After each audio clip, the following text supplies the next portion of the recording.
Let's speak now to immigration attorney Allen Orr in New York. He's a member of the executive committee of the American Immigration Lawyers Association. Good to have you with us live on Aljazeera, sir. I mean, how flawed is the thinking? I mean, where is the evidence that everyone crossing to the US is a criminal?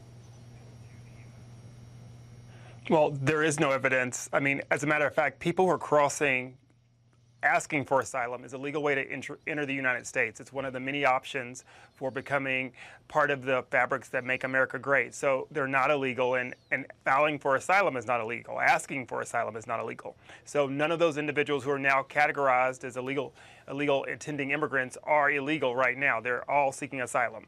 Indeed. Of course, instead of sort of capitulating, President Trump sort of counteracts any arguments he has by sort of, in this particular case, finding families of those killed by undocumented migrants as a way of sort of justifying his position, as horrible as their experiences as families have been.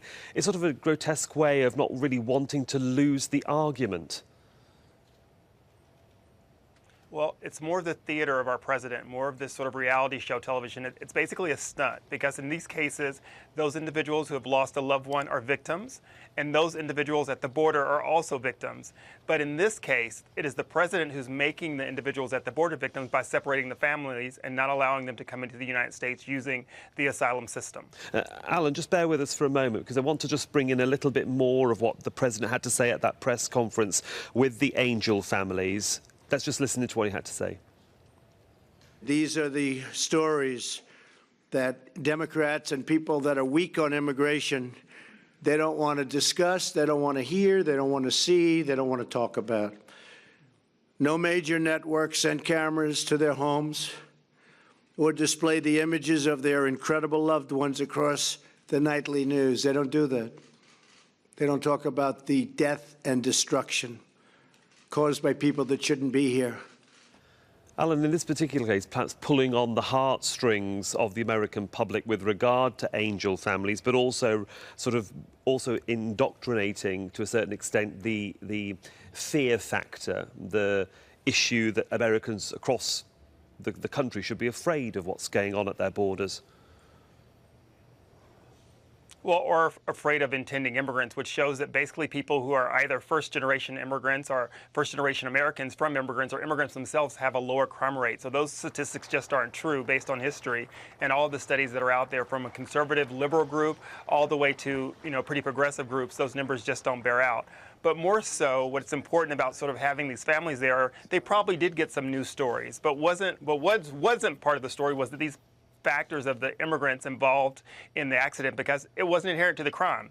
There are car accidents every day. People are shot and robbed every day. There's nothing intrinsic to any of these crimes that is specific to someone who's from a foreign country. So therefore, why should that be part of the story? It's no different than if it was a man or a woman that created the crime. So I think that that's a little bit overglossing what the issue is.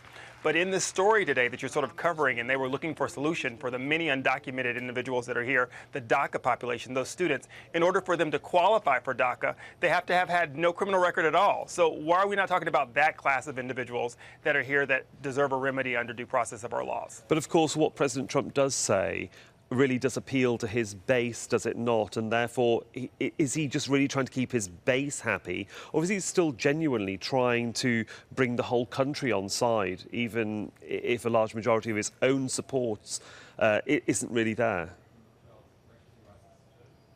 Well, I think it's, once again, I think it's just really theater to sort of make people feel a certain way and to polarize the country. Because one of the things I don't agree with is that the president's executive order really solved family separation. It doesn't. If you sort of read it, what he does is he punts it back to the judiciary in the United States to say, please change a ruling that you had about keeping kids for longer than 20 days.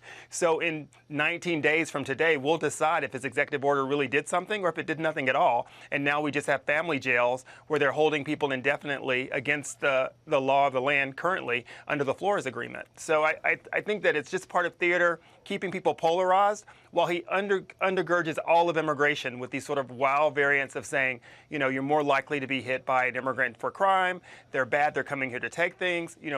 If you were to sort of look at, and I'd be interested to know today, how many of those victims that he had today in his room were actually victims of women and children, small children, that were actually behind the crime that was committed. Will be interesting, certainly. I don't think this argument's going away for quite some time. For the moment, Allen Orr in New York, thanks for your time, sir. Thank you. Let's cross over